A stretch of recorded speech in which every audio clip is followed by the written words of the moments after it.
Okay, so last year, an investigation raised questions about Buffy Sainte-Marie's Indigenous ancestry, and it shook the Indigenous arts world.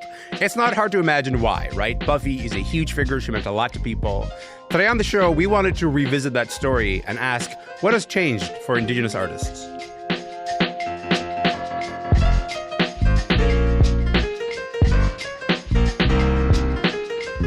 I'm Alamin Abdul-Mahmoud. This is Commotion. Look, it's been just over a year since the CBC show The Fifth Estate aired its documentary about Buffy Sainte-Marie.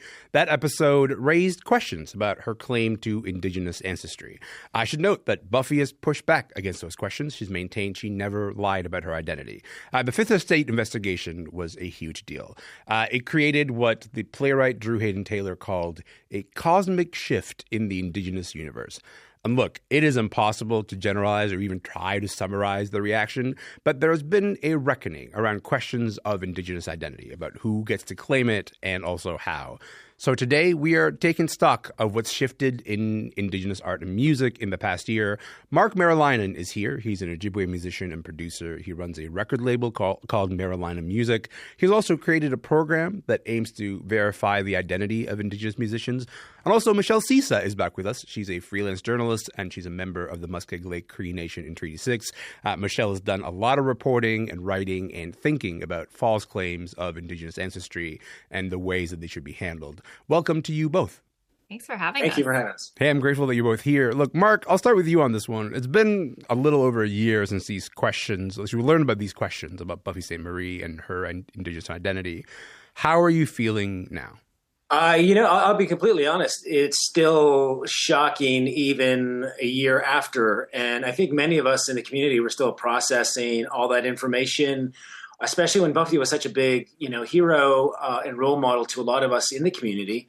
And then when this bombshell sort of dropped, it kind of leaves a lot of people, I think, reeling and not knowing, what to do, who to trust, who to look up to now. So it's quite an interesting time for our community. But I do see the resilience of our community, and we have quite a few community members who are coming to grips with the reality that we've been presented and trying to do their own sort of initiatives to solve this Indigenous identity fraud problem. Michelle, Marc described it as a bombshell, and I think that's a fair characterization. But also, it wasn't the first, right? Like, it's not like Buffy was the first person to have questions about their Indigenous ancestry sort of questioned. We've had a series of those. You've reported on multiple of those occasions before and after the Buffy investigation. It still feels fair to say that Buffy and that episode and that sort of moment hits a little bit differently. So I would say like maybe a year removed from it now. How are you feeling about it? Yeah, I mean, I think Buffy was probably the biggest one in part because she is so beloved by people. And, she'd been in the public eye for decades. So she was like part of my life and my dad's life. She meant a lot to people of multiple generations. Mm-hmm. And I think there was a real grief with that one that I think was different than some of the other revelations where maybe people were surprised or angry or, just kind of astonished by the details of them. But Buffy really felt for a lot of people like it changed, something that was meaningful to them. Mm-hmm. Like I watched her on Sesame Street when I was little, and I think she was the first Cree person I ever saw on TV. And so I think that just, it felt sad. It felt like it damaged something that was kind of special. I mean, a year since, I feel like maybe it's still lingering in some ways for people. Like I have a children's book that Buffy Sainte-Marie wrote, and I don't take it out to read to my daughter anymore. But, like Marc said, I think people are trying to figure out how to move on. And I think one thing that I thought about in the kind of aftermath of that was how many Indigenous artists maybe were overlooked because Buffy had such a big spotlight on her. She was like the Indigenous musician for so long. And maybe instead of focusing on that, we can think about all the other Indigenous creatives who could be lifted up and maybe get more recognition. now that there's, a space to fill.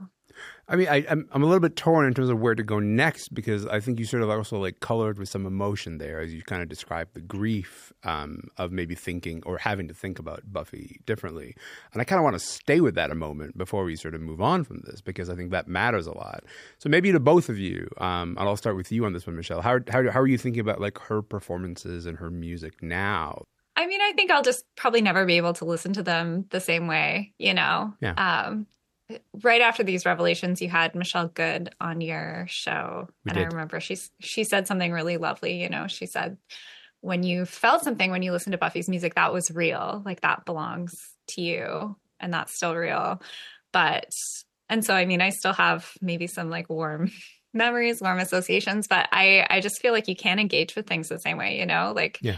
I think you can make an argument for separating the art from the artist in some cases, but with Buffy, they are really bound up together. Who she was a big part of why her work mattered to people. Mm-hmm. And so, yeah, I think it's hard for me to engage with the same way. I don't know if I'll ever really be able to separate those things. Marc, I should tell people who are listening on the radio, like, we're speaking, and then behind you, I see you said there's 13 guitars and a bunch of keyboards. You're in a space to write about music, but how has your relationship to Buffy's music and her performances, how has that changed over the past year? Well, definitely, whenever I see or hear her music being played on the radio or on television, I definitely look at it with a different sort of, set of eyes. But I'll be completely honest, I was never really a big Buffy Sainte-Marie fan to begin with. I was familiar with her music and I was appreciative of all the work that she was doing in the community, but I never went to one show or concert. I tend to support more of the underdog, sort of, underground Indigenous artists out there. I was a huge fan of Seventh Fire Band. They were actually one of the first Indigenous artists to have a video on Much Music. And when I saw that totally changed my life. And actually, it was that inspired me to get into the music business. It wasn't necessarily Buffy Sainte-Marie.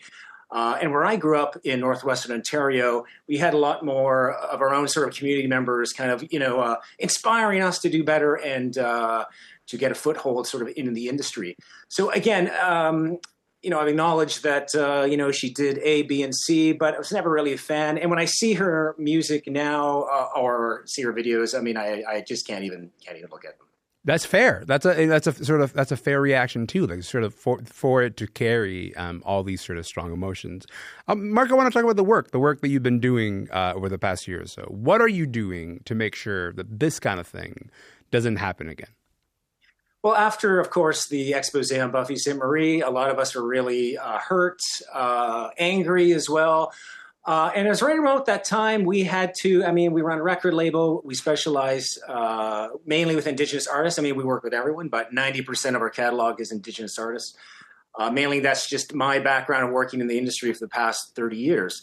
So right after the Buffy expose came out, it was the time also to start submitting our artists to the Juno Awards. So when you submit to the Best Indigenous Recording category, CARAS has certain, stipulations to try to prevent identity. CARAS is the governing body, I should say, of like the Correct. Junos. The Canadian Association of Recording Arts and Sciences. They look after the Juno Awards and come up with all the rules. That's correct. So under their sort of criteria, to submit to the Juno category for Best Indigenous Recording, you have to provide 2 references that can verify basically who you are. So we wanted to we liked that idea, but we kind of wanted to build on that. So with our program, which is called the Verified Indigenous Performer, the VIP program, if you will, we have 3 ways you can sign up. So one way is we're following CARAS's lead, where we'll take 2 references. However, we want those 2 references to be from the community that you claim to be from. So if you say that you are from Wakwemikon, well, you had better have 2 references from Wakwemikon that can vouch for you, and preferably not family members. It's similar to a passport application. Your references should be someone who have some sort of reputation or something to lose if they're lying on an application. Although, to be honest with you, all of our current VIP members that have signed up, they have been able to submit a copy of their secure status card as well as a letter from their band office or tribe. So we have all these verification sort of things in place. And we actually started this up not necessarily to make this a nationwide program, which it seems like it's slowly becoming. We did it for our artists, because for Meriläinen Music, like I said, we have 90% of our artists are Indigenous. So when we submit to CARIS and when we submit to festivals and other sort of considerations, we want the listener, we want the artistic director, we want the programmers to know that we have vetted our artists. We have gone that extra step to know and to verify that they truly are who they say they are, and they are from the community that they claim to be from. Two things stick out to me from the things that you just said that I sort of want to return to. One is that I immediately see Michelle's face because I know Michelle's done so much thinking about this process, about this idea of verification. Michelle, I want to come to you in just a moment about this. But two, Marc, you've kind of mentioned this idea of your program that you designed for your artists becoming kind of a more national program, which is to say you're filling a need, right? You're filling a need that exists in the cultural space in general, and people are sort of like anxious to sort of use a program that is kind of like yours. So as you sort of navigate this program of verifying Indigenous identities of artists, what are the potential risks that you could see kind of coming up as you engage in this program? Yeah, it's a great question. So we started this trial program. We started it just this past summer. I want to say it was just after National Indigenous Day back in June. And we were going to run the program until December 31st and then kind of see were there any successes? Did it actually hurt people? What were some of the challenges? What were some of the pitfalls that maybe we didn't realize? And so some of these challenges that we've been sort of seeing are, well, there are some people that have been displaced from their community. So, for example, we have 60 scoopers, we have people that have been adopted, or some other circumstance, no fault to them, where they have been removed from the community and they no longer have any sort of community connection. So that's sort of the other arm of this program. The first arm is, verifying Indigenous identity. But the other side of the program is we want to reconnect these people. And that's sort of another goal with the program. One of the artists that we have signed to our label recently is Raven Reed. And Raven Reed, we call her the real Buffy Sainte-Marie because she is a real 60s scooper from Saskatchewan, Cree, who was taken away from her family at a very young age. And now she's, singing about these life experiences in the music that she creates. So she was able to get reconnected with her community. And we have been looking out to another agency based in Ottawa that does research with lineages, with Indigenous communities. So we're hoping to partner with them in the new year so that we can get a more sort of robust system as well as database as to try to connect these lost people. Now, taking this nationwide, we have been approached by the newly formed Indigenous Music Office. So we're going to be working with them in the new year to kind of, maybe hammer out some policies or guidelines on how to tackle this identity issue. Michelle, a lot going on in everything that Marc just said there, but what are you thinking about? Like, do you wish there was like a process like this for authors and artists and filmmakers, et cetera? Is that where your brain is going?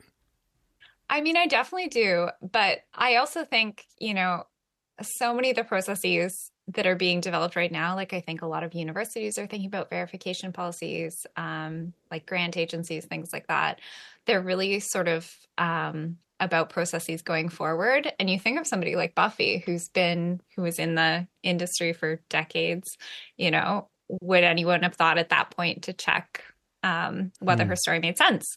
And so I think that's a piece I think about all the time is, how do we not only develop mechanisms for going forward, but mechanisms to address maybe concerns about people who've slipped through the cracks in the past.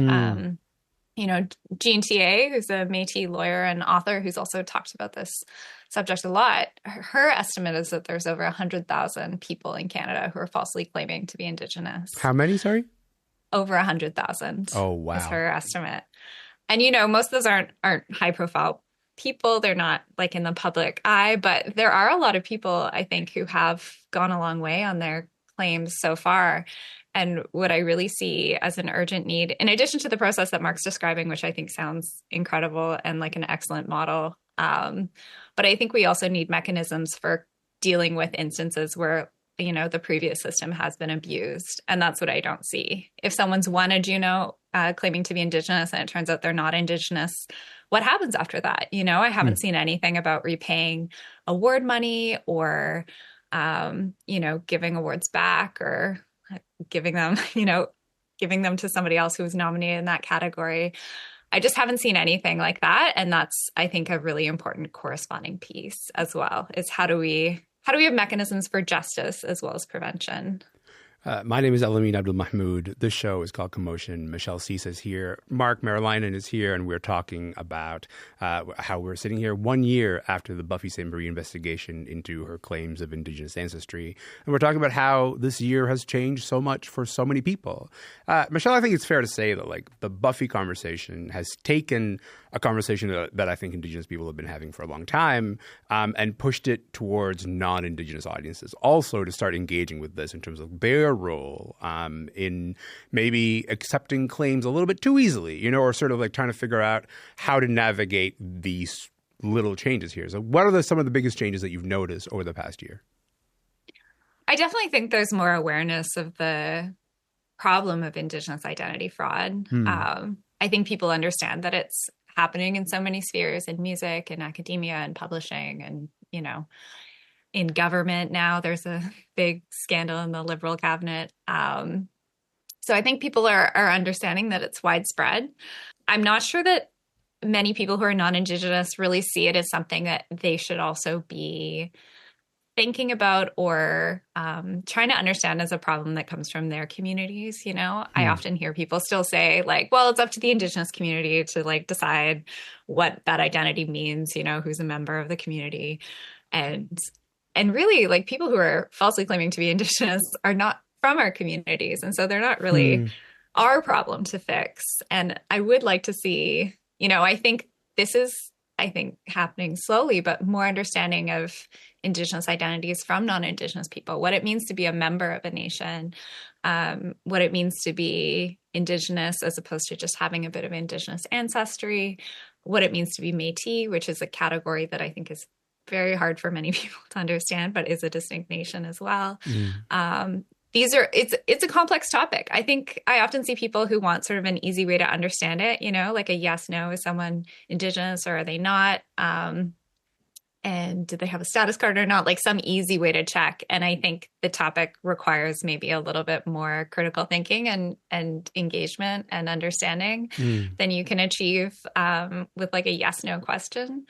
And so there's definitely learning to do. But I think, one thing about these stories, they get people interested in the topic. They get a lot of attention. Yeah. Maybe that is a way for people to start understanding it as a big problem that they need to understand as well.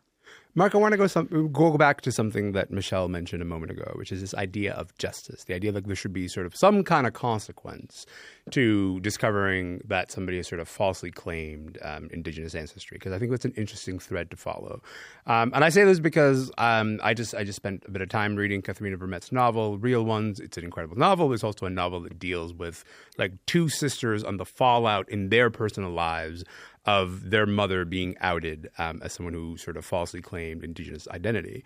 And what Katharina does is like sort of like she stays really close to these sisters and like the ways that their lives have changed and the damage that this has caused. And what I take seriously what Michelle is saying there, that like it is probably mostly a non-Indigenous question as to what are the mechanisms of justice you're going to engage. Are you going to take away award money? Are you going to ask for money to be paid back if somebody's sort of proven to be a fraud? So how do you think about this? How do you think about the consequences for someone sort of falsely claiming Indigenous ancestry? Yeah, I think the consequences are going to vary depending on what the situation is. For example, if, say, there was something in the criminal code that was violated, well, then that might be a criminal investigation. If you look at the Gill sisters, they were charged criminally. The sisters themselves didn't end up doing any time, but I believe the mother ended up getting a sentence. Then you're going to see other sort of things happen, maybe where it doesn't merit criminal.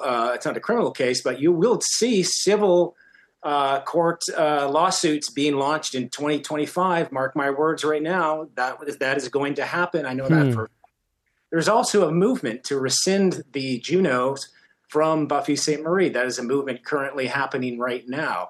Not just because she's not Indigenous, but she's not even Canadian, so she technically wouldn't even qualify for the award. So there are movements, and then the consequences, the justice, I guess, is depending on what the circumstance or situation is and what that particular organization decides to do.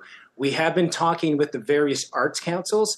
They are aware of the problem. However, they are not going to ask for the money back. They're looking this as let's move forward with these, whatever policies are for the future. At this point, I think some people will have just gotten away with it. But I think sort of the greatest, justice could be just the shame and dishonor. Like, look at Buffy Sainte-Marie. What a way to end your career, now being in shame and dishonor, and now having to kind of hide yourself from the public light. I would say that's probably one of the greatest punishments a pretendian could get. But again, at the end of the day, it's going to be up to the circumstances, the organization, whoever was wronged in that particular situation. I mean, I agree. The shame, the public shame is an important punishment. But I really do think if the institutions that are doling out these, positions and awards, if they don't have some kind of mechanism to deal with instances of abuse, why wouldn't you just try and apply for something as an Indigenous quote unquote artist? If the worst thing that's going to happen is like, you get outed and then you can't apply again, but you still got the money, you still got the position. There was an investigation recently that was published in the Winnipeg Free Press into Julie Nagum, who's a professor at the University of Winnipeg who claimed to be Métis for a long time. She has a Canada Research Chair, which is a really prestigious and well-appointed academic position. And, the investigation into her was very thorough. It was really well done. And her chair was just renewed. She still has like a 4-year appointment and a permanent faculty position. Like, what does something like that say to people if there's no real material consequence? Was it renewed after the investigation came out? It was announced after the investigation came out. I believe it was reviewed a few months before. Right. But still, I mean, like, there's no real sort of sanctions. Lots of people who've been the topic of this kind of investigation in academia still have their appointments. Nobody gets fired for this. I think that's pretty crazy. And so I think that there needs to be sort of stricter rules. Maybe there does need to be some kind of law. In the US, there is a federal law against misrepresenting art as being created by an Indigenous person. If it's not, there's very serious monetary penalties. There's the possibility of jail time. I don't know that that's something we need in Canada, but it is an example of, how you can take this more seriously than just saying like, well, I guess they're not Indigenous. I hope they don't do it again. Marc, I struggle with this because I don't think it's a new question, but I do think that the Buffy story sort of raises the stakes of that question. But 1 year after the Buffy story, do you think we're any closer to understanding why someone might falsely claim Indigenous identity? Like, do you think we have any clear understanding or insight into that? Yeah, I don't know. I think, our research, we found a lot of different sort of reasons why sort of people might try to pretend to be Indigenous. Because if you look at 20, 30 years ago, nobody was pretending to be us. I mean, even we didn't want to be us at certain points of history, right? So I think for some people, it's a desire for belonging. They want to belong to a strong sort of cultural group. Maybe they're lacking that in their lives. Definitely for other people, it's financial incentives. They see, sort of different grants that may be available to them, or they feel that there's less of a pool of applicants in certain programs where they have a better chance of succeeding. Also, I think for some people, it's just incorrect family lore. I've known some people, they were told, actually, this goes back to high school. There's someone I knew, best friend, they were told they were Italian. And it turns out they weren't even that. They were Portuguese when research. So again, there's stories of incorrect family lore. And I think a lot of that is lending to some of these pretendian sort of stories. And also, I think there's just a disassociation from whiteness. You have a lot of people now wanting to get away, from certain groups or certain perceptions, and they find something romantic about this sort of Indigenous culture, lifestyle experience that they want to be a part of. So there's various different reasons why. But it's good to see that mainstream sort of media is finally catching up to this because, again, this has been a problem for a number of years. So it's great to have these discussions. And I think the more, ideas that we can bring to the table, maybe we will have some kind of solution to this problem, and we won't be talking about it again a year from now. I have to imagine. I think we're going to be talking about it for a few years from now because and partly is because Michelle, like some of your reporting, right? Like there's sort of like a continuous kind of cascade of reporting that continues to come out. You recently reported on the playwright Jenny Lozon, and she has sort of responded to the questions about her own Indigenous ancestry. She said she's hiring a genealogist who specializes in Indigenous ancestry. That was her response to your reporting. But there's something about these stories kind of being complicated, kind of being, we're still developing a public language, if you will, for how these stories get talked about in public. Do you want to talk about that story and the response to that story, just in the few minutes we have left here?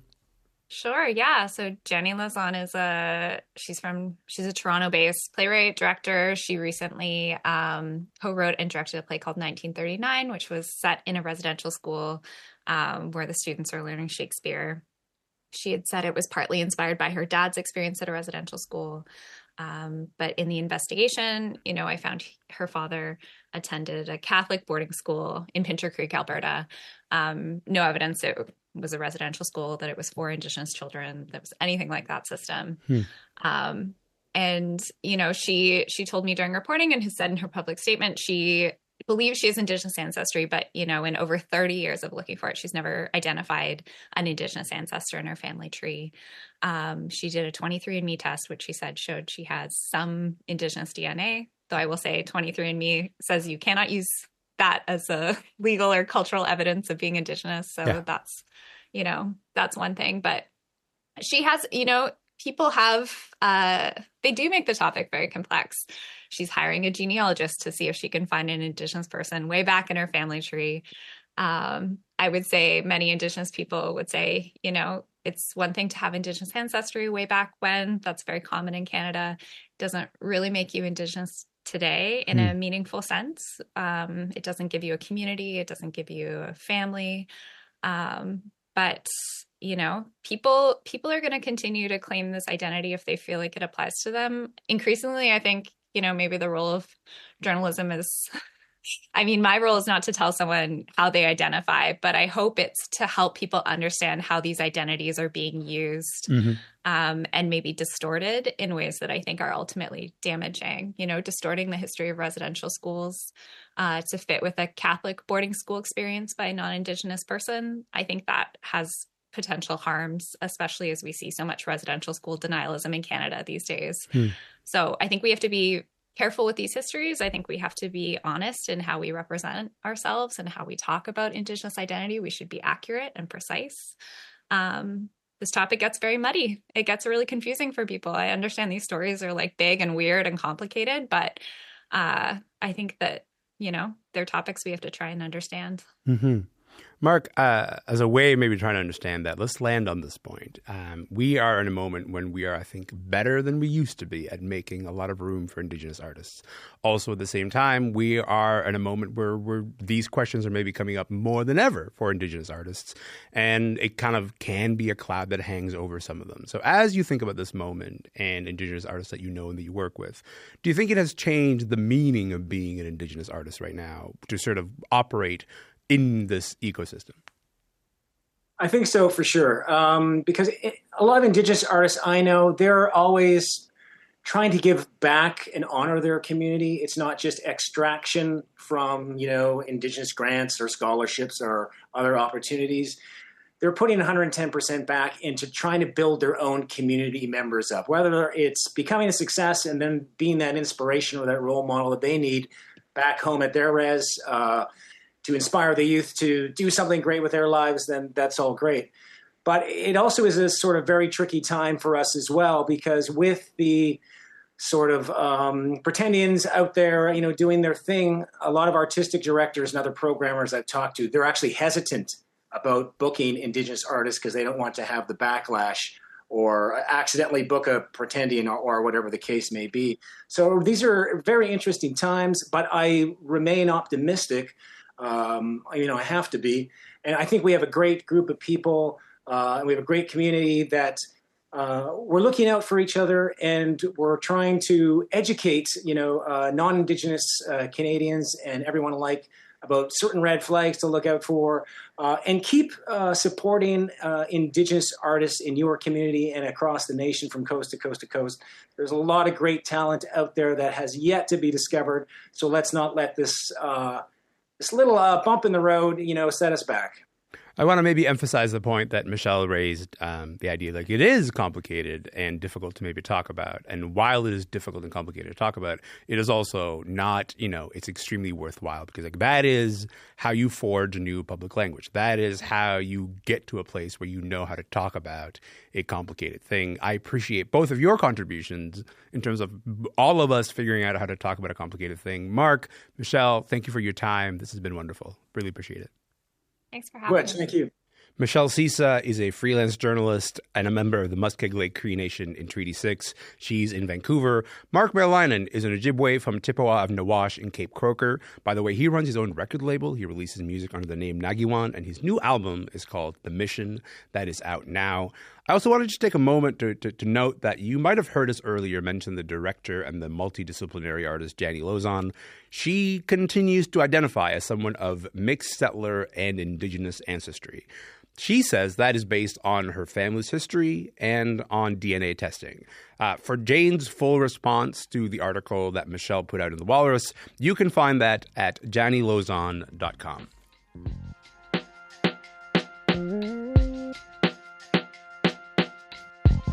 That is it for the podcast today. Look, whatever podcast app you're using, it would help us out a lot if you just click just a tiny little follow button. It would help us out a lot. In the meantime, you can also find us on YouTube. You can find us on Instagram. We are there at Commotion CBC. My name is Elamin Abdul Mahmoud. This show is called Commotion. We'll be back tomorrow. I'd love to see you then.